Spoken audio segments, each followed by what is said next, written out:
Hello and welcome to Ninja Prep. This is Kapil Goyal, your educator and mentor for PG physics. तो इस lecture के अंदर मैं आपको कुछ गैस क्वेश्चंस कराने वाला हूँ। मतलब ये अलग अलग एग्जाम पेपर से उठाए हुए क्वेश्चंस हैं। तो जो आप प्रिपरेशन कर रहे हैं यूपी जीडीसी फिजिक्स एग्जाम के लिए, जो कि 31 मई को होने वाला है, तो ये कुछ क्वेश्चंस के सेट में ला रहा हूँ, जिसमें करीबन आपको 200 के आसपास में क्वेश्चंस कराऊंगा। आज का जो सेट है इसके अंदर हम कुछ 30 के आसपास क्वेश्चंस करेंगे। तो इन क्वेश्चंस को आप ज़रूर देखिएगा। हो सकता है कि ऐसे क्वेश्चन आपको मिल जाए और हो सकता है ऐसे ना भी मिले, पर जो कॉन्सेप्ट है हर क्वेश्चन में मैंने उनको डिटेल से एलोबरेट किया है, तो वहां से आपके कॉन्सेप्ट बिल्डिंग जरूर होती हुई दिखेगी, आपको कुछ ना कुछ चीज़ें क्लियर होती हुई दिखेंगी। तो इन लेक्चर्स को ज़रूर देखिएगा। और क्योंकि PYQs हैं, अलग अलग एग्जाम से उठाए गए, तो मोस्ट प्रोबेबली हो सकता है कि इनमें से कुछ क्वेश्चंस आपको एग्जाम के अंदर मिल भी जाए। तो चलिए स्टार्ट करते हैं वीडियो को। और वीडियो को स्टार्ट करूं उसके पहले प्लीज़ वीडियो को लाइक ज़रूर कर दें, और चैनल को सब्सक्राइब नहीं किया है तो चैनल को सब्सक्राइब ज़रूर कर दें। तो क्वेश्चन नंबर फर्स्ट की अगर हम बात करें, तो क्वेश्चन नंबर फर्स्ट में मैं एक इक्वेशन दी है, dy/dx डिफरेंशियल इक्वेशन है, इक्वल्स टू 1 + y²। जब x की वैल्यू 0 है, y की वैल्यू 0 है, तो हमें पूछा है कि जब 0.2x की वैल्यू होगी तो उस केस में y की वैल्यू क्या होगी। तो बेसिक सा डिफरेंशियल इक्वेशन है, वो आपको सॉल्व करना है। तो कैसे सॉल्व करोगे? dy/dx है ना, किस तरह से सॉल्व करोगे मैं बता देता हूँ। dy/dx equals to 1 + y²। तो यहाँ से ये बनेगा dy/1 + y² equals to dx, है ना। बेसिक सा डिफरेंशिएशन है, बेसिक डिफरेंशियल इक्वेशन है, उसको सॉल्व कर रहा हूँ मैं। तो ये इसका जब हम डिफरेंशियल इक्वेशन को हम सॉल्व करेंगे तो यहाँ से ये क्या बन जाएगा, ये tan इनवर्स y बन जाएगा, और ये क्या बन जाएगा, x + c। अब इतना तो मेरे हिसाब से सबको आता होगा, इसमें तो कोई दिक्कत होने वाली है नहीं। तो यहाँ से अब जो कंडीशन हमें दी है वो हम सब्सटीट्यूट करेंगे। तो at x equals to 0, y की वैल्यू क्या रखनी है, 0। तो यहाँ पर ये क्या बनेगा, ये बनेगा tan इनवर्स 0, ये बनेगा 0 + c। तो यहाँ से c की वैल्यू क्या हो जाएगी, 0 हो जाएगी।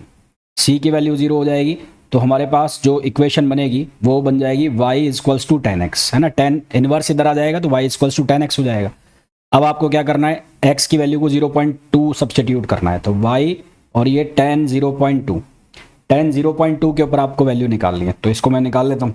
तो tan 0.2, तो इसके लिए जब आप सॉल्व करोगे तो आपके पास जो आंसर आएगा वो आएगा 0.2027, है ना। तो आंसर आएगा, इसको रेडियन में कन्वर्ट कर लेना पर पहले। आंसर जो आएगा वो आएगा 0.2027। तो ये आंसर आ जाएगा। तो आंसर हमारे पास क्या होगा, ए ऑप्शन होगा। अगला क्वेश्चन देखो। अगला क्वेश्चन जो है उसमें बोला है, एक टेबल दी हुई, ये टेबल दिख रही है आपको। कंसीडर द फॉलोइंग डेटा या following table, the value of x correct to 2 decimal places for which y is maximum. Find x for which y is maximum.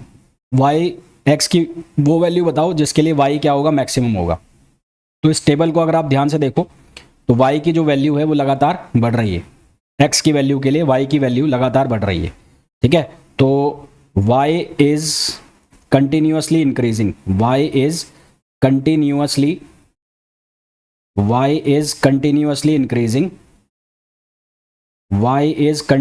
Increasing.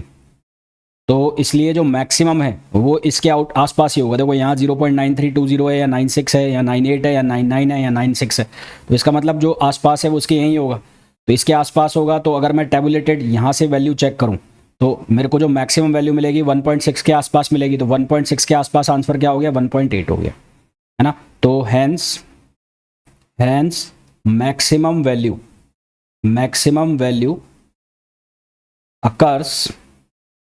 occurs near the largest tabulated value, near the largest tabulated value। तो largest tabulated value कौन सी है, largest tabulated value है x equals to 1.6। तो इसके आसपास कौन सा हो गया, 1.58 हो गया। तो हमारे पास जो आंसर है वो क्या आ जाएगा, 1.58 आ जाएगा। नेक्स्ट क्वेश्चन देखो। नेक्स्ट क्वेश्चन है, applying the Runge Kutta fourth order method. कौन सा मेथड लगाना है, Runge Kutta fourth order method and approximate value of y when x equals to 0.2 given that. तो हमें यहाँ पर जो स्टेप फंक्शन है उसकी वैल्यू दे रखी है x इक्वल्स टू 0.2, और हमारे पास यहाँ से जो फंक्शन बन रहा है f वो बन रहा है x + y। ये हमारे पास फंक्शन बन गया। हमारे पास यहाँ पर x0 की जो वैल्यू है वो है 0, और जो y0 है उसकी वैल्यू है 1। तो सबसे पहले हम क्या निकालेंगे, हम कॉफिशेंट्स निकाल लेंगे, जो रंगा कुत्ता कॉफिशेंट्स होते हैं वो हम निकालेंगे। तो हमें ज़रूरत पड़ेगी, क्योंकि फोर्थ ऑर्डर है तो हमें ज़रूरत पड़ेगी K1 की, K2 की, K3 और K4 की। तो सबसे पहले आप निकाल लोगे K1। तो K1 जो निकलेगा उसको आप कैसे निकालोगे, H, F, X0 और Y0। तो H का मतलब यहाँ पर H जो है उसकी वैल्यू कितनी हो गई, 0.2। तो H जो हो गया वो कितना हो गया, 0.2 हो गया। तो यहाँ पर आप क्या रखोगे, यहाँ रखोगे आप 0.2। अब यहाँ पर F क्या रखना है आपको, X0 की वैल्यू 0, और जो Y है, जो फंक्शन है उसमें X0 और Y0 से रिप्लेस करना है। तो ये वैल्यू हो गई 0 और Y0 की वैल्यू आप रखोगे 1, और ये वैल्यू को आपको इस फंक्शन में रखना है, यानी कि 0 + 1 करना है। तो 0 + 1 करोगे तो कितना बनेगा, 1 बनेगा। तो यहाँ से कितना बन जाएगा, 0.2, और ये 0 + 1 करना है। तो आंसर कितना आ जाएगा, 0.2। तो ये K1 कॉफिशेंट हो गया। फिर हमें निकालना है सेकंड कॉफिशेंट। सेकंड कॉफिशेंट निकलेगा K2। तो सेकंड कॉफिशेंट को आप कैसे निकालोगे, HF, और उसको क्या लिखोगे आप, उसको लिखोगे X0 + H/2, और यहाँ लिखोगे Y0 + K1/2, है ना, Y0 + K1, एक स्टेप आगे बढ़ा दिया K को। तो H की वैल्यू तो कितनी है, 0.2, X0 की वैल्यू कितनी थी, 0, प्लस H कितना था, 0.2, तो 0.2/0.2। Y0 की वैल्यू कितनी थी, 1, K1 की वैल्यू कितनी आई, 0.2, तो 0.2/2। तो यहाँ से क्या बना, ये बना 0.2 F, ये कितना हो गया, ये हो गया 0.1, यहाँ से कितना हो गया, ये हो गया 1.1, यहाँ से कितना हो गया 1.1। तो ये जो वैल्यू बनी है, ये वाली वैल्यू को हमें यहाँ सब्सटीट्यूट करना है x + y में। तो x की वैल्यू 0.1 है, y की वैल्यू 1.1, तो ये हो गया 1.2, है ना, ये कितना हो गया 1.2। तो यहाँ से ये जब हम वैल्यू रखेंगे तो ये हमारे पास 0.1 हो गया, तो ये हमारे पास बनेगा 0.2, और ये वैल्यू जब आप रखोगे 1.1 प्लस ये करोगे ना, 1.1 में 1 जोड़ोगे तो ये 2, और ये हो गया 1.2। तो यहाँ से ये कितना आ जाएगा, 1.2। तो आंसर आ जाएगा हमारे पास 2.4। क्या आंसर आ जाएगा, 2 2 ज़ा 4, तो हाँ 2.4। तो हमारे पास आंसर आ जाएगा 2.4। ये हमने वैल्यू निकाल ली किसकी, K2 की। अब हम वैल्यू निकालेंगे K3 की। तो K3 के लिए हम क्या करेंगे, K3 के लिए लगाएंगे HF। फिर यहाँ से क्या लिखेंगे, यहाँ से लिखेंगे X0 + H/2, ये सेम चलेगा, X0 + H/2। और यहाँ पर क्या हो जाएगा, यहाँ पर हो जाएगा Y0 + K2/2। और इसी तरह से हम निकालेंगे K4 के लिए। तो K4 के लिए HF, K4 के लिए क्या लिखा जाएगा, HF, यहाँ लिखा जाएगा X0 + H, और ये लिखा जाएगा Y0 + K3। ये क्या लिखा जाएगा, Y0 + K3, ठीक है। तो ये कॉफिशेंट्स किस तरह से निकालते हैं वो आप देख लेना, K1 कैसे निकलेगा, K2 कैसे निकलेगा, K3 कैसे निकलेगा, K4 कैसे निकलेगा। फिर फोर्थ ऑर्डर के लिए हमारे पास जो फॉर्मूला लगाते हैं वो फॉर्मूला हम ये लगाते हैं, y = Y0 + 1/6 K1 + 2K2 + 2K3 और + K4। ये फॉर्मूला हम यूज़ करते हैं, ये फॉर्मूला हम यूज़ करते हैं। तो Y0 जो है उसकी वैल्यू कितनी है, 1 है। तो यहाँ Y0 की वैल्यू हम कितनी रखेंगे, 1/6। K1 की वैल्यू हमारे पास कितनी आई है, 0.2, + 2 K2 की वैल्यू हमारे पास कितनी है, K2 की वैल्यू है 2.4। तो K2 की वैल्यू हम रखेंगे 2.4, ठीक है, 2.4 नहीं 0.24, ये 2.4 नहीं 0.24 आएगा। तो ये कितना आएगा, 0.24। तो यहाँ K2 की वैल्यू कितनी हो जाएगी, 0.24 हो जाएगी। 2.4 तो बहुत ज़्यादा हो जाएगा, तो ये वैल्यू हो जाएगी 0.24 + 2 K3 की जो वैल्यू है मैं बता रहा हूँ आपको, ये इससे कैलकुलेट करके निकालोगे तो ये आएगी 0.244, और फिर आप निकालोगे K4, तो K4 आएगा 0.288। तो ये वैल्यू निकालेंगे तो हमारे पास जो आंसर आएगा वो आएगा 1.2428। तो मेनली आपको ये याद रखना है कि ये जो K1, K2, K3 और K4 कॉफिशेंट से कैसे निकल रहे हैं। तो K1 आसान है, K4 आसान है। K2 में किसको वेरी कराना है, K2 में Y0 + K1/2 होगा, और जब आप K3 निकालोगे तो K3 में क्या होगा, Y0 + K2/2 होगा। नेक्स्ट क्वेश्चन देखो, नेक्स्ट क्वेश्चन है, using the trapezoidal rule for the data below, the area bounded by the curve and the x axis from x = 7.47 to 7.52, यानी कि ये टेबल में जो एरिया है वो हमें निकालना है। तो h जो है वो एक एक स्टेप आगे बढ़ रहा है। यहाँ देखो 0.01 का डिफरेंस है, तो जो डिफरेंस है स्टेप फंक्शन है वो कितना है, 0.01 है स्टेप। ये क्या हो गया, स्टेप फंक्शन हो गया 0.01 का। तो जो ट्रेपेजॉइडल रूल है उसके अकॉर्डिंग जो i है इंटीग्रेशन की वैल्यू वो कितनी होती है, h/2, ये होता है Y0 + y naught plus y n plus 2 y one plus y two, और कहाँ तक जाएगा ये वाई एन माइनस वन तक जाएगा। कहाँ तक जाएगा वाई एन माइनस वन। अब यहाँ पर आपको वैल्यू डालनी है, तो h की जो वैल्यू है वो है 0.01, इसको डिवाइड कर दो आप 2 से। वाई नॉट की जो वैल्यू है वो ये वाली हो गई, तो ये कितनी हो गई 1.93, प्लस वाई एन की जो वैल्यू है यहाँ पर इस केस में कितनी हो गई वो 2.06 हो गई, तो ये हो गई 2.06 प्लस 2, ये सारी बीच की वैल्यू हो गई, तो इन सबको रख दो यहाँ पर। तो ये कितना हो जाएगा 1.95 प्लस 1.98 प्लस 2.01 प्लस 2.03, है ना, ये वैल्यू हो गई। अब इसको आपको सॉल्व करना है, तो इसको सॉल्व करोगे तो आपके पास आंसर आएगा 0.0996, 0.0996 विच इज ऑप्शन बी। तो इसको सॉल्व करने पर आंसर आ जाएगा बी, यानी कि जो ऑप्शन 0.0996 जिसमें लिखा हुआ है। Next, using Simpson rule with interval h is equals to 0.5 evaluate. तो सिम्पसन रूल का यूज करके 3 डेसिमल प्लेसेस तक आंसर निकालना है। तो हमारे पास जो फंक्शन है वो एफ एक्स इक्वल्स टू है 1/1 प्लस एक्स। पॉइंट्स जो हमारे पास हैं पॉइंट्स, वो कौन से पॉइंट्स है, एक्स नॉट की जो वैल्यू है वो 0 है, x1 3 पॉइंट तक निकालना है, तो जो स्टेप है वो कहाँ है 0.5, तो x1 की वैल्यू बनेगी 1.5, और जो x2 है, नहीं सॉरी, x1 की जो वैल्यू बनेगी वो बनेगी 0.5, और x2 जो है उसकी वैल्यू बनेगी 1। तो सबसे पहले आप निकाल लो f0, तो f0 मतलब 1/1 प्लस 0, तो ये वैल्यू हो जाएगी 1। फिर आपको निकालना है f1, तो f1 आप निकालोगे तो ये कितना हो जाएगा 1, f1 निकालना है ना दूसरा, तो ये हो जाएगा 1 प्लस, तो ये कितना रखेंगे यहाँ पे 0.5, तो ये हो जाएगा 1/1.5, तो ये हो जाएगा 0.667। देन आपको फाइंड आउट करना है f2, तो f2 की वैल्यू हो जाएगी 1 अपॉन ये हो जाएगा 2, तो 1/2 मतलब कितना हो जाएगा 0.5। तो यहाँ से सिम्पसन रूल हम लगाएंगे, i इक्वल्स टू कितना हो जाएगा h/3, यहाँ से आएगा f0 plus 4f1 plus f2, ये आंसर में हमें वैल्यू रखनी है फॉर्मूला में। तो h की वैल्यू हमारे पास कितनी है, h की वैल्यू है हमारे पास 0.5, तो यहाँ पर रखा मैंने 0.5 अपॉन 3, f0 की वैल्यू कितनी बनेगी 1, यहाँ पर लिखा हुआ है 1, 4f1, f1 की वैल्यू 0.667, और f2 जो है उसकी वैल्यू कितनी है 0.5, तो आंसर हमारे पास कितना आएगा 0.693। तो इसको जब सॉल्व करेंगे तो आंसर आएगा 0.693, जो कि कौन सा ऑप्शन हो जाएगा, ए ऑप्शन हो जाएगा। तो करेक्ट आंसर हमारे पास क्या आ जाएगा, ए आ जाएगा।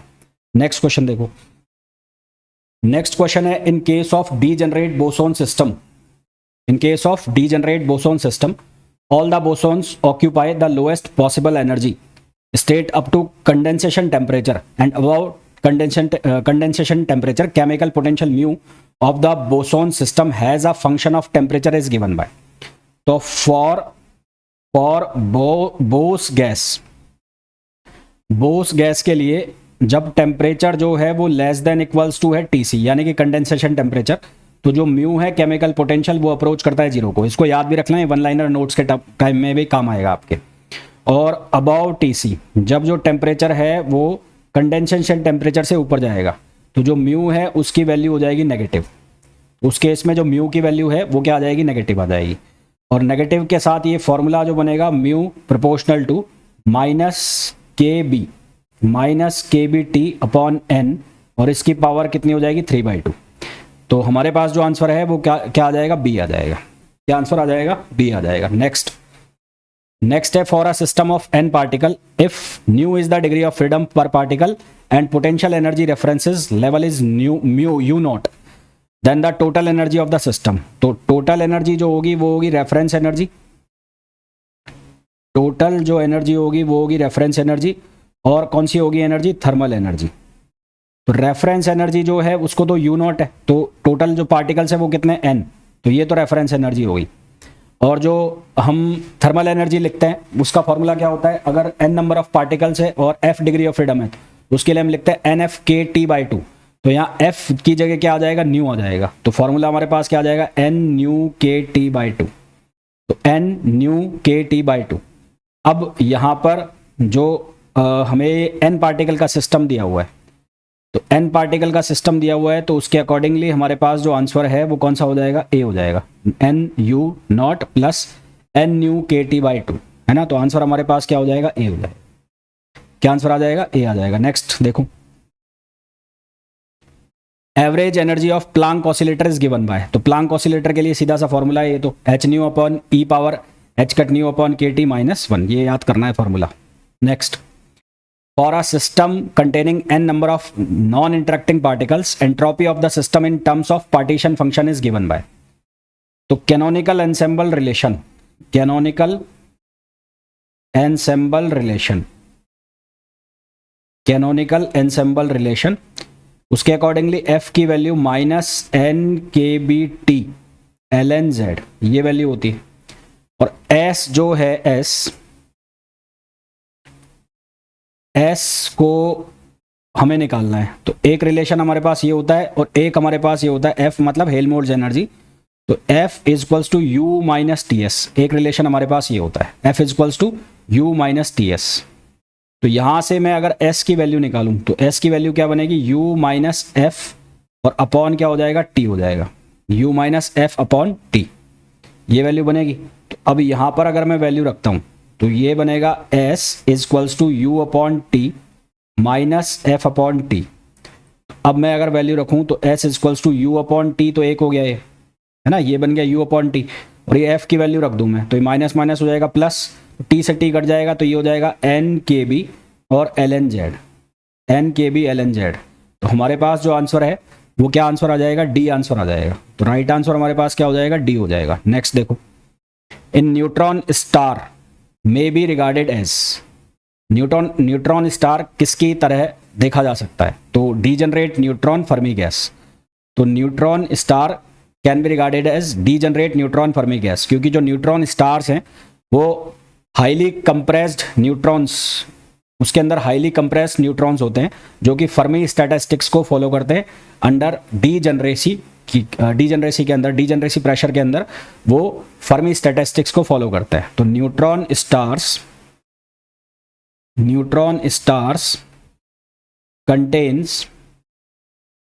contains highly compressed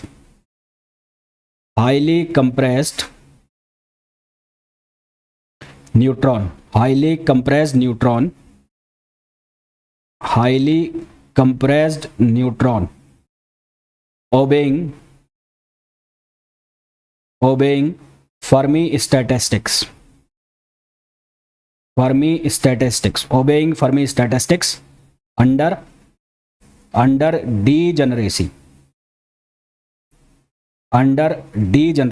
pressure. So a degenerate neutron Fermi gas. Next question.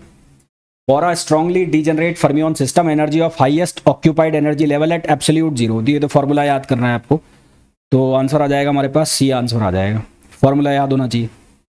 Next, in conventional metals contribution of conduction electron to heat capacity is very much less than heat capacity of classical gas. Formula again pi square n kb square t upon 2, ये specific heat का formula पूछा है। तो specific heat का formula pi square n kb square t upon 2 epsilon f, formula याद करने हैं ये दोनों। नेक्स्ट क्वेश्चन देखो, in a torque free motion of a symmetrical top the symmetric axis rotates about the fixed direction of the angular momentum with angular frequency. तो for symmetrical top, for a symmetric top, तो क्या condition होती है, I1 equals to I2 equals two is not equals to I3, जहां I1 और I2 होता है moment of inertia about perpendicular axis, MOI about perpendicular axis, और जो I3 है ये क्या होता है, moment of inertia about symmetric axis, moment of inertia about symmetric axis. अब क्योंकि एक्सटर्नल फोर्स है नहीं, तो since tau equals to 0, tau मतलब एक्सटर्नल टॉर्क, तो जो टॉर्क है उसकी वैल्यू 0 है, तो टॉर्क की वैल्यू 0 है, तो जो एंगुलर मोमेंटम है वो कांस्टेंट हो जाएगा। तो एंगुलर मोमेंटम जो है वो क्या हो जाएगा, कांस्टेंट हो जाएगा। तो एंगुलर मोमेंटम कांस्टेंट हो जाएगा तो मैं लिख सकता हूँ L3 equals to I3 omega 3, L3 equals to I3 omega 3, और L परपेंडिकुलर मतलब जो परपेंडिकुलर एक्सिस के अबाउट है उसके लिए लिख सकता हूँ I परपेंडिकुलर और ओमेगा परपेंडिकुलर एक्सिस के लिए।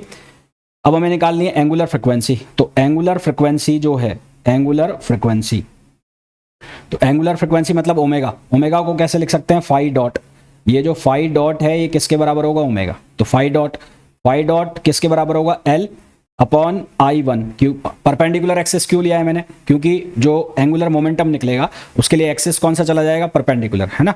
तो परपेंडिकुलर एक्सिस के अबाउट मोमेंट ऑफ इनर्शिया हो जाएगा, तो यहाँ हो जाएगा आई वन या आई परपेंडिकुलर। तो फ्रॉम ज्योमेट्री, जब इसकी ज्योमेट्री हम बनाते हैं सिमेट्रिकल टॉप की, तो सिमेट्रिकल टॉप की जो ज्योमेट्री बनती है उसके अकॉर्डिंगली एल कॉस थीटा बराबर होता है L three. L cos theta बराबर होता है एल थ्री, और एल थ्री किसके बराबर है, I three omega three, I three omega three. तो यहां से एल की वैल्यू हो जाएगी I three omega three upon cos theta, और एल की वैल्यू यहां सब्सटीट्यूट करनी है। यहां सब्सटीट्यूट करोगे तो फाई डॉट किसके बराबर हो जाएगा, एल की वैल्यू यहां रख दूंगा तो आई थ्री, और ये हो जाएगा omega three upon I one, और ये हो जाएगा कॉस थीटा। तो हमारे पास जो आंसर है वो क्या आ जाएगा, ऑप्शन ए आ जाएगा। रटने वाला क्वेश्चन है, सिमेट्रिकल टॉप जो आप पढ़ते हो मोमेंट ऑफ इनर्शिया में, वहां से है ये, तो याद कर लो ज़्यादा better. Next, the probability of finding the particles at low energy for Fermi Dirac statistics, Bose Einstein statistics and Maxwell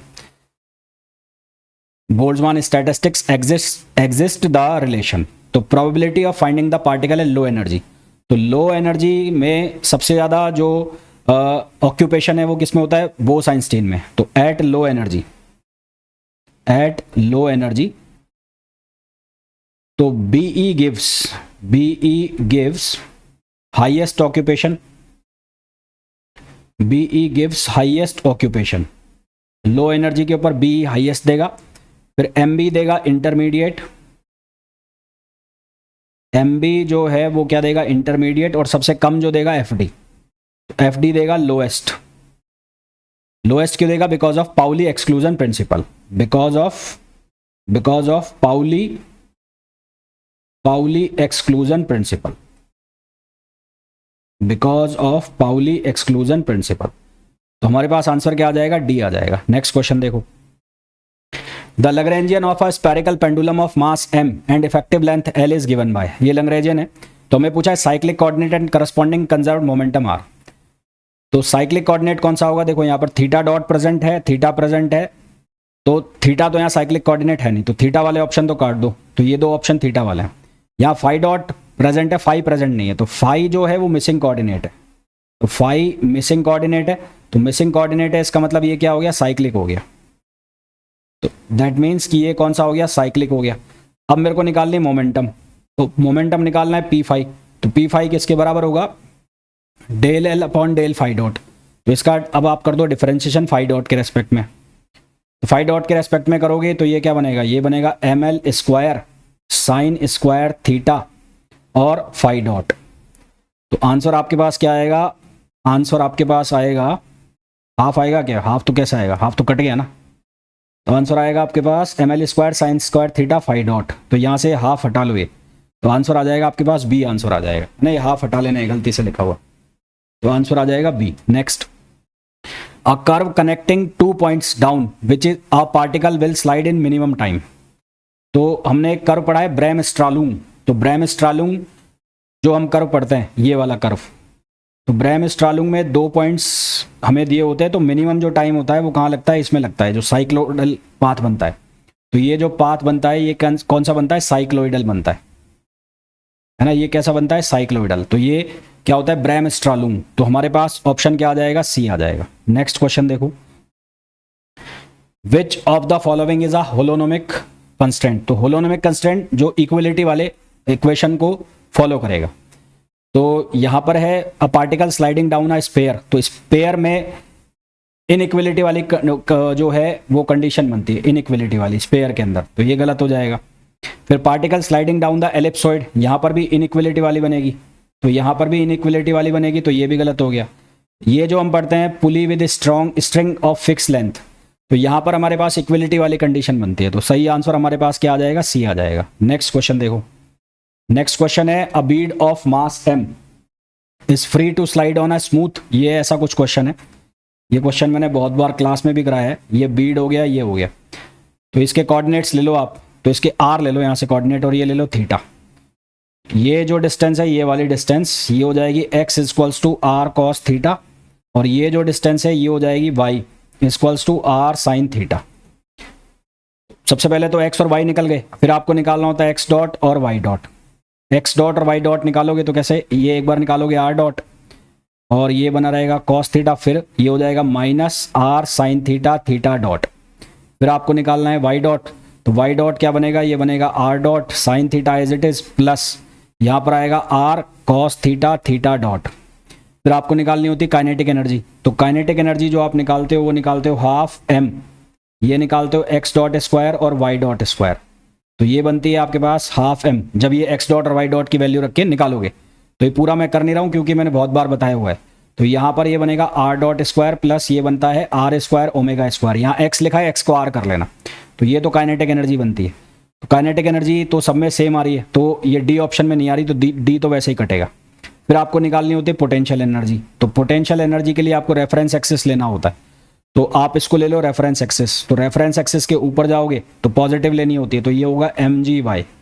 M g y का मतलब हो गया m g r sine theta, थीटा को ओमेगा टी रख सकते हो। तो उसके बाद एल निकालना है, तो एल क्या होता है टी माइनस वी, तो यहाँ वैल्यू डाल दो, तो हाफ एम, ये आ जाएगा r dot square plus r square omega square minus ये हो जाएगा एम जी आर और साइन थीटा, थीटा को आप लिख दो ओमेगा टी, तो उसके अकॉर्डिंगली आंसर जो अपने पास है वो कौन सा आ जाएगा, ए आ जाएगा।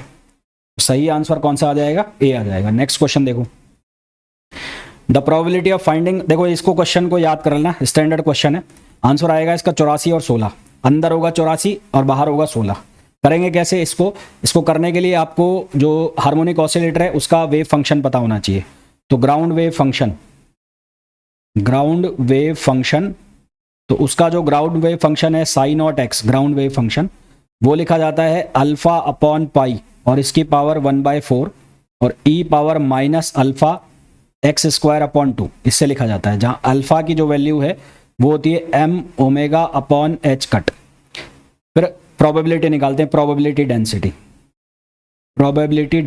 फिर हम निकालते हैं प्रोबेबिलिटी डेंसिटी। तो प्रोबेबिलिटी डेंसिटी हम निकालते हैं साइन नॉट एक्स स्क्वायर, तो ये बनती है हमारे पास अल्फा अपॉन पाई, इसकी पावर 1/2, ये होता है e power minus alpha x square, e power minus alpha x square. तो यहाँ से जो टोटल एनर्जी आती है हमारे पास, टोटल एनर्जी, क्लासिकल को हम बराबर करते हैं क्वांटम मैकेनिकल के, तो टोटल एनर्जी होती है हमारे 1/2 m omega square x square. इसको हम क्वांटम की जो बेसिक एनर्जी होती है, क्वांटम में जो हमारे पास फ्री एनर्जी आती है उसके बराबर करते हैं, तो हाफ एच कट ओमेगा उसके हम बराबर करते हैं, ठीक है। तो उसके बराबर करते हैं, तो यहाँ से हमारे पास एक पॉइंट निकल के आता है, वो पॉइंट होता है x, तो उस x की वैल्यू हम निकालते हैं। तो यहाँ से x की जो वैल्यू है वो निकल के आती है 1/√α लेस देन ये x की वैल्यू। इन दोनों के बीच में किसकी वैल्यू चलती है, x की वैल्यू चलती है। अब हमें क्या निकालनी होती है, अंदर की प्रोबेबिलिटी, तो p इनसाइड, तो इनसाइड के लिए हमारे पास लिमिट आ गई -1/√α से 1/√α, और ये जो हमने psi naught x square dx लिखा है इसकी वैल्यू को यहाँ रख के इसको इंटीग्रेट करना होता है, और जब आप इसको इंटीग्रेट करते हो तो आंसर आता है आपके पास 84%। तो 84% तो कहाँ आता है, अंदर आ जाता है, और बाहर जो है वो आउटसाइड द क्लासिकल लिमिट्स कितना चला जाता है, वो 16% चला जाता है। तो ये इतने बहुत बड़ा ये क्वेश्चन सॉल्व होगा, स्टैंडर्ड क्वेश्चन है, इसको आप याद कर लेना, बहुत बार ये पूछा गया है। तो आंसर आ जाएगा 84% और 16%। Next, boundary condition for the differential equation, तो ये d2y upon dx2 equals to fx लिखा हुआ है, for which the ordinary green function does not exist, जिसके लिए ordinary green function does not exist वाली कंडीशन है वो हमें बतानी है। तो ग्रीन फंक्शन फेल्स व्हेन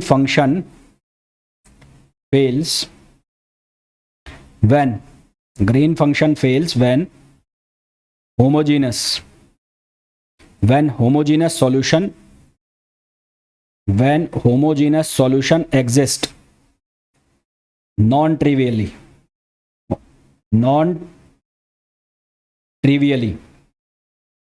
तो होमोजीनियस जो फंक्शन है वो नॉन ट्रिवियली एग्जिस्ट करता है, जैसा कि Newman boundary condition.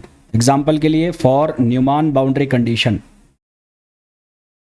Newman boundary condition,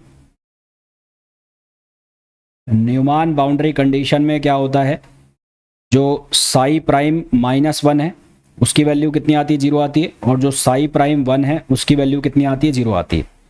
तो यहाँ पर ये फेल हो जाता है। तो हमें ये पूछा है कि कौन सी कंडीशन के लिए ग्रीन फंक्शन एग्जिस्ट नहीं करता, तो इनके लिए एग्जिस्ट नहीं करता। Next, the residue of z power 4 upon z -1 power 4 z -2 z -3 at z equals to 1। तो स्पेसिफिकली हमें पूछा है z इक्वल्स टू 1 पे, तो z इक्वल्स टू 1 पे हमें रेजिड्यू बताना है। तो हमें सबसे पहले पोल निकालना है। तो z -1 is a pole of fourth order, pole of fourth order, तो ये फोर्थ ऑर्डर का पोल हो गया। तो इसके लिए रेजिड्यू कैसे निकालेंगे, इसके लिए रेजिड्यू का फॉर्मूला 1 अपॉन m-1 का फैक्टोरियल, और फिर यहां से क्या होगा, यहां से होगा हमारे पास d अपॉन d, ये क्या आ जाएगा d upon D Z m-1, और ये कितना होगा m-1, और यहां पर आपको रखना होता है फंक्शन, यहां लिमिट और लगा लेना, limit z tends to a, और यहां पर ये जो फंक्शन है z-1 को छोड़कर, तो ये फंक्शन जो आपको दिया हुआ है वो फंक्शन की वैल्यू रखनी होती है। तो फंक्शन की जो वैल्यू है वो कितनी रखी जाएगी, वो रखी जाएगी z पावर 4 अपॉन ये रखा जाएगा z-2 और z-3। जो z-1 है उसको नहीं लिखेंगे यहाँ पर। तो अब यहाँ m की वैल्यू कितनी हो गई, 4 हो गई, तो ये लिखा जाएगा रेजिड्यू 1 अपॉन 4-1 यानी कि 3 का फैक्टोरियल, ये हो जाएगा लिमिट z टेंस टू 1, क्योंकि जो पोल है वो कितना हो गया, 1 पे हो गया, तो z टेंस टू 1, और ये हो जाएगा d3 अपॉन dz3, और यहाँ से हो जाएगा z पावर 4 अपॉन z-2, और ये हो जाएगा z-3। अब इसको 3 बार आपको डिफरेंशिएट करना है और फिर आपको इसको सॉल्व करना है। अब इसको डिफरेंशिएट करना है, वो आपका काम है। इसका आंसर मेरे को निकाल के बता देना क्या आएगा, ठीक है। इसको डिफरेंशिएट करना है, अब बहुत बड़ा हो जाएगा डिफरेंशिएट करने में, तो आंसर मेरे को बता देना। नेक्स्ट, मैट्रिक्स दी हुई है, हमें बताना है किस तरह की मैट्रिक्स है।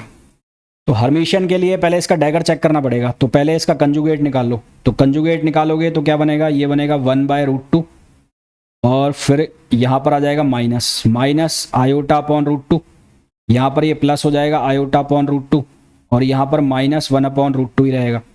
ये तो हो गया इसका कंजुगेट। अब इसका कर दो ट्रांसपोज, इसका ट्रांसपोज करोगे तो ये ए डैगर हो जाएगा। ए डैगर में ट्रांसपोज, इनका ट्रांसपोज कर दो, तो ट्रांसपोज करोगे तो 1 अपॉन √2, ये हो जाएगा माइनस आयोटा अपॉन √2, यहाँ पर हो जाएगा आयोटा अपॉन √2, और यहाँ हो जाएगा -1 अपॉन √2, ये हो जाएगा। तो हर्मिशियन की कंडीशन क्या होती है, हर्मिशियन की कंडीशन होती है कि A equals to A dagger, A equals to A dagger, तो ये हर्मिशियन की कंडीशन होती है, ये बराबर आ रही है, तो इसका मतलब ये हर्मिशियन है। उसके बाद हमें क्या चेक करना होता है, यूनिटरी। तो यूनिटरी के लिए ए डैगर जो है उसकी वैल्यू क्या आनी चाहिए, 1 आनी चाहिए या आई आनी चाहिए। तो ए डैगर दोनों बराबर है, दोनों बराबर हैं, तो यानी कि ए इक्वल्स टू ए डैगर है, तो इसको हम लिख सकते हैं ए स्क्वायर, और ये ए स्क्वायर जो है जब इनको आप दोनों का प्रोडक्ट करोगे तो इन दोनों का प्रोडक्ट बनेगा 1 0 और 0 1, तो प्रोडक्ट करोगे तो आंसर क्या आएगा, 1 आएगा। इसका मतलब ये यूनिटरी भी है ना, इसका मतलब ये यूनिटरी भी है। तो हर्मिशियन और यूनिटरी दोनों है, तो हमारे पास आंसर क्या आ जाएगा, Hermitian and unitary both. Next, to a close approximation dispersion varies inversely as. Close approximation के लिए डिस्पर्शन कैसे वेरी करता है, तो for normal dispersion, for normal dispersion, अगर हम नॉर्मल डिस्पर्शन की बात करें तो उसके लिए हमारे पास n जो होता है वो फॉर्मूला कैसे वेरी करता है, a plus b upon lambda square. हमें निकालना है एंगुलर डिस्पर्शन, हमें क्या निकालना है, एंगुलर डिस्पर्शन। तो एंगुलर डिस्पर्शन जो है वो बनेगा dn upon d lambda proportional to 1 upon lambda cube, तो cube of wavelength of radiation. तो आंसर हमारे पास क्या आएगा, सी आएगा। Next, the time average Poynting vector in watt per metre square for a wave with e equals to 24 e power j plus beta z। तो wave propagation की direction, पहला तो ये फिक्स है कि z डायरेक्शन है, तो पॉइंटिंग वेक्टर की एवरेज वैल्यू बतानी, तो average Poynting vector, average Poynting vector हमें निकालना है एवरेज पॉइंटिंग वेक्टर, तो वो होगा s, और उसकी वैल्यू आएगी e nought square upon 2 eta nought, ये वैल्यू आएगी। तो फॉर फ्री स्पेस के लिए ईटा नॉट की जो वैल्यू होती है वो होती है 120 पाई ओमेगा। ये ईटा नॉट को आप जेड नॉट भी लिख सकते हो, है ना, इसको जेड नॉट मतलब इम्पीडेंस, फ्री स्पेस का इम्पीडेंस, तो ये इसको आप जेड नॉट भी लिख सकते हो। तो यहाँ पर अब आपको वैल्यू डालनी है, तो वैल्यू डालनी है तो एस ई नॉट की वैल्यू आपको 24 दी हुई है, तो 24 का स्क्वायर अपॉन 2 और ईटा नॉट की जो वैल्यू है 120 पाई हो जाएगी, तो 120 पाई ये वैल्यू आपने रख दी। तो यहाँ से आंसर आएगा 2.4 अपॉन पाई, और डायरेक्शन क्या हो जाएगी, पॉजिटिव जेड हो जाएगी, तो डायरेक्शन हो जाएगी पॉजिटिव जेड। तो आंसर हमारे पास क्या आएगा, बी आ जाएगा। Next, the net charge density in frame S is 0 in frame s prime moving with velocity moving with velocity v relative to s along the x-axis the charge density lambda prime will be। तो देखो ये जो moving frame का question है, तो जो charge density है वो वेरी करेगी, लेंथ क्योंकि बढ़ेगी घटेगी, तो जो चार्ज डेंसिटी है उसके अकॉर्डिंगली चेंज होगी। तो लैम्बडा प्राइम की जो वैल्यू है वो हम लिखेंगे गामा, और n जो है number of electron per unit length है। तो मान लो इलेक्ट्रॉन है E, तो टोटल कितना हो गया NE, और इसका फॉर्मूला हम लिखते हैं बीटा स्क्वायर से। अब गामा जो है उसकी वैल्यू क्या होती है, गामा होता है लॉरेंस ट्रांसफॉर्मेशन फैक्टर, तो उसकी वैल्यू होती है 1/1 माइनस बीटा स्क्वायर। तो ये वैल्यू यहाँ पे सब्सटीट्यूट कर देंगे, तो यहाँ से हमारे पास बनेगा NE beta square upon √1 minus beta square. Answer जो हमारे पास है वो क्या आ जाएगा, सी आ जाएगा। नेक्स्ट क्वेश्चन देखो, square wave carries TE11 mode whose magnetic field Hz H0 cos pi x upon 8 y pi upon 8 the dimension of waveguide are in centimeter। Cut off frequency निकालनी है, क्या निकालनी है, कट ऑफ फ्रिक्वेंसी। तो यहाँ पर A और B की वैल्यू, ये A हो गया और B हो गया, तो A और B इन दोनों की वैल्यू है 8 सेंटीमीटर में। तो A एंड B इसकी वैल्यू दे रखी है 8 सेंटीमीटर, इसको मीटर में कन्वर्ट कर लेंगे तो 0.08 मीटर हो जाएगा। हमारे पास कट ऑफ फ्रिक्वेंसी का फॉर्मूला होता है C/2 √m अपॉन A का whole square plus n upon B का होल स्क्वायर, ये फॉर्मूला होता है। तो यहाँ से हम वैल्यू सब्सटीट्यूट करेंगे तो FC ये आ जाएगा 3 × 10⁸ अपॉन रूट m जो है उसकी वैल्यू T11, तो दोनों की वैल्यू 1 है, तो 1/0.08 इसका कर दिया स्क्वायर प्लस ये 1/0.08 इसका कर दिया स्क्वायर। तो ये कितना हो जाएगा, ये हो जाएगा 2.7 गीगाहर्ट्ज। तो हमारे पास जो आंसर है वो कितना आ जाएगा, 2.7 गीगाहर्ट्ज। नेक्स्ट देखो, molecular refractivity of a substance, ये फॉर्मूला है भाई, सीधा फॉर्मूला है, याद रखने वाला क्वेश्चन है, तो बी आंसर आ जाएगा। Next, a circular waveguide and a rectangular waveguide have the same cutoff frequency for dominant mode, the ratio of their area। तो dominant for rectangular waveguide, तो dominant mode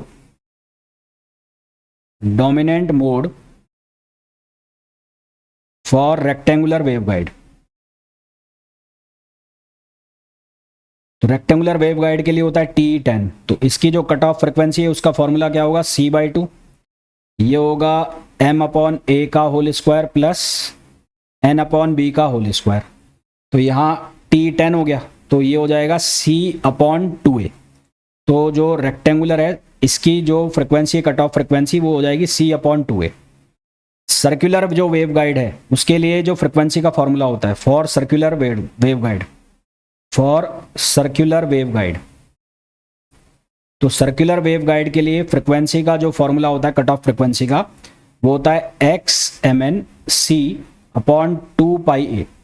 और डोमिनेंट जो है वो कौन सा होता है, डोमिनेंट होता है TE11। डोमिनेंट होता है TE11, और TE11 के लिए जो x है, xmn, इसकी जो वैल्यू होती है वो होती है 1.841। क्या वैल्यू होती है, 1.841। तो यहाँ पर ये कितना हो जाएगा, 1.841 C अपॉन ये हो जाएगा 2πa। ये दोनों की कट ऑफ फ्रिक्वेंसी आ गई। अब दोनों की गिवन है कि कट ऑफ फ्रिक्वेंसी सेम है, तो गिवन क्या है कि FCC = FCR है। तो इन दोनों को आपस में इक्वल करना है, यानी कि C/2a को बराबर करना है 1.841C, 1.841C/2πa, इसके बराबर करना है। तो यहां से आपको a की वैल्यू मिल जाएगी, है ना। यहां से आपको ये 2πr है, a नहीं है, r करो इसको, रेडियस, तो ये r हो गया। तो यहां से आपको a की वैल्यू मिलेगी, a की वैल्यू मिलेगी πr/8 1.841, ये आपको a की वैल्यू मिल गई, इसको r कर लो। तो यहां से आपको वैल्यू मिल जाएगी a की। अब आपको सर्कुलर का एरिया, तो सर्कल जो रेक्टेंगल का एरिया, रेक्टेंगल का एरिया हो जाएगा a², तो a की वैल्यू आप रखोगे तो ये हो जाएगा πr/1.841 और इसका कर देना स्क्वायर, तो ये तो हो गया AR।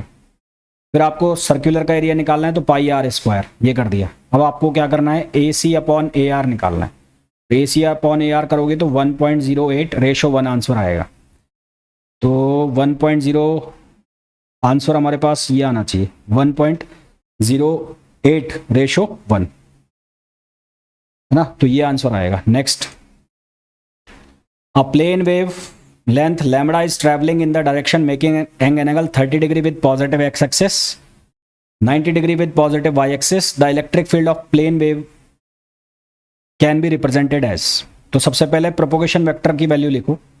तो प्रोपोगेशन वेक्टर में कैसे लिखोगे, k, ये हो जाएगा cos x के साथ एंगल होगा अल्फा, तो cos 30 डिग्री, ये हो जाएगा x, फिर ये हो जाएगा cos 90 डिग्री, ये हो जाएगा y कैप, और प्लस यहाँ हो जाएगा cos और ये गामा, और ये जेड हो जाएगा। तो अब ये गामा कैसे निकालोगे, तो उसके लिए कोसाइन रूल का यूज करना पड़ेगा।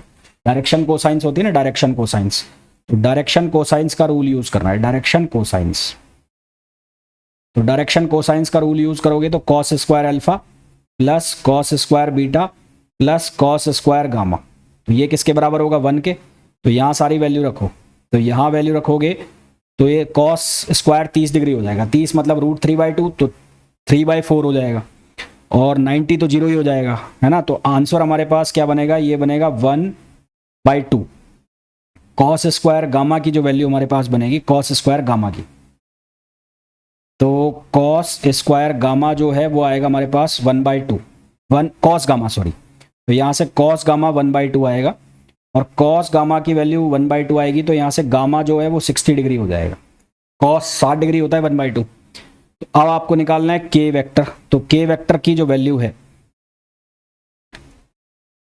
वो कितनी होगी, यहां पर वैल्यू रखनी है, तो k की वैल्यू कितनी होगी, 2π/λ, cos 30 डिग्री होगा √3/2 x कैप, ये 0 हो जाएगा, और ये आ जाएगा कितना, 1/2, तो ये आ जाएगा 1/2 और z कैप, ठीक है।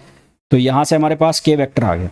अब हमें क्या निकालना है, अब हमें निकालना है इलेक्ट्रिक फील्ड। तो इलेक्ट्रिक फील्ड कैसे निकालेंगे, वो निकालेंगे E0 और e⁻j, और ये हो जाएगा ω_t - k.r।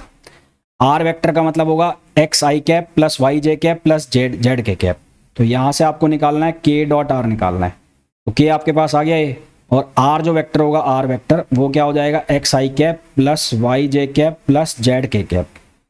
तो यहाँ से आपको वैल्यू निकालनी है, और ये वैल्यू निकालोगे तो आपके पास जो आंसर आएगा वो आएगा y कैप E0 और एक्सपोनेंशियल, ये k.r आप निकाल ही लोगे, तो ये j का मतलब है इमेजिनरी आयोटा, ω_t - √3π/2 π/λ और माइनस π/λ, तो ये आंसर आ जाएगा, जो कि ऑप्शन ए है। तो इस तरह से सॉल्व करना है। मेन इसमें ये है कि ये जो एंगल गामा है, जो जेड के साथ एंगल बनेगा, वो कैसे निकालोगे। Next, a plane electromagnetic wave is given by E = E0x plus e⁻iota del y cap e⁻iota kz - ω_t at a given location the number of times E vanishes in 1 second। तो यहाँ पर अगर मैं electric field को अलग अलग करूं तो Ex जो है उसकी वैल्यू लिखी हुई है E0 e⁻iota kz - ω_t, और जो Ey है उसकी वैल्यू लिखी हुई है E0 e⁻iota del और e⁻iota kz - ω_t, ये वैल्यू लिखी हुई है। तो जो डेल है डेल, वो डेल क्या है, फेज डिफरेंस है। ये जो डेल है ये क्या लिखा हुआ है, ये फेज डिफरेंस है। तो ई की वैल्यू जीरो कब होगी, तो ई बिकम्स जीरो। तो ई की जो कुल वैल्यू है वो जीरो कब होगी, तो E is equals to zero कब, जब वैन ई एक्स भी क्या हो जाए, जीरो हो जाए, और ई वाई भी क्या हो जाए, जीरो हो जाए। यानी कि जब दोनों जीरो हो जाएंगे तो नेट ई की वैल्यू क्या हो जाएगी, जीरो हो जाएगी। तो उसके लिए क्या करूं कि जब मैं डेल की वैल्यू एन पाई रखता हूं, एन पाई का मतलब है कि इसकी वैल्यू जीरो भी हो सकती है, इसकी वैल्यू पाई भी हो सकती है, 2 पाई एंड सो ऑन। तो जब ये होगा तो उस केस में जो ई है, क्योंकि ई एक्स तो जीरो हो जाएगा तो इसका कॉस वाला फैक्टर बनेगा, तो यहाँ से ई जो है वो प्रोपोर्शनल हो जाएगा किसके, कॉस ओमेगा टी के। और ओमेगा टी जो है ये जीरो कब होगा, ये जीरो होगा ओमेगा टी जब क्या होगा, 90 डिग्री होगा, या 3 पाई बाई 2 होगा, या 5 पाई बाई 2 होगा, ऐसे जीरो होगा। तो फील्ड बिकम्स जीरो, है ना, इन अ साइकिल 2 टाइम्स। तो field becomes zero 2 times in a cycle, तो यहां से जो फ्रिक्वेंसी है वो बराबर होती है ओमेगा अपॉन 2 पाई के, फ्रिक्वेंसी बराबर होती है ओमेगा अपॉन 2 पाई के। तो यहां से 2f की जो वैल्यू है वो हो जाएगी कितनी, ओमेगा अपॉन पाई, क्योंकि 2 बार जीरो हो रहा है इसलिए जो फ्रिक्वेंसी कितनी होगी 2f लिख दी, तो ओमेगा अपॉन पाई पर ये जीरो हो जाएगा। और जब आप डेल की वैल्यू एन पाई के इक्वल नहीं करोगे, तो डेल की वैल्यू एन पाई के इक्वल नहीं करोगे, तो यहाँ पर जो लाइट होगी, यहाँ पर जो फील्ड होगा वो इलिप्टिकल होगा या सर्कुलर। इस केस में जो फील्ड है यहाँ पर कौन सा हो जाएगा, लीनियर पोलराइज्ड। ये कौन सा केस हो जाएगा, लीनियर पोलराइज्ड। और ये हो जाएगा इलिप्टिकल और सर्कुलर पोलराइज्ड, इलिप्टिकल और सर्कुलर पोलराइज्ड। तो जब इलिप्टिकल और सर्कुलर पोलराइज्ड होगा तो उस केस में ये जीरो नहीं होगा। तो हमारे पास जो आंसर है वो क्या आ जाएगा, ए आ जाएगा। ठीक है, तो आई होप जितने भी क्वेश्चंस मैंने कराए हैं इस लेक्चर के अंदर वो आपको बहुत अच्छे से समझ आ गए होंगे। फिर भी कोई डाउट है तो आप पूछ सकते हैं। मिलते हैं नेक्स्ट क्वेश्चन में, नेक्स्ट वीडियो में और क्वेश्चंस के साथ। Till then, thank you, bye bye.